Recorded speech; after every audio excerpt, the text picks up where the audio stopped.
Nima uchun ko'pchilik tarmoqli biznesga kirishga qo'rqadi? Yaqinroq keling, hozir sizga tushuntirib beraman. Ko'pchilik insonlar piramida bilan referalli biznesda almashtirib yuboradi. Shuning uchun ham rad javobini berishadi. Piramidada bilamizki, faqat tepadagi inson daromad topadi. Referalli biznesda bu yerda hamma o'z-o'ziga ishlaydi, ya'ni mahsulotni rekomendavat qiladi, tavsiya qiladi va shuni hisobiga daromad topadi. Ikkinchi sababi esa menda o'xshamaydi, men eplay olmayman deb ko'pchilik qo'rqadi.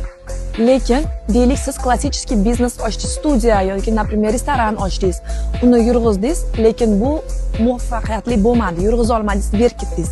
Sizda qilgan sarmoyangiz kuyib ketdi.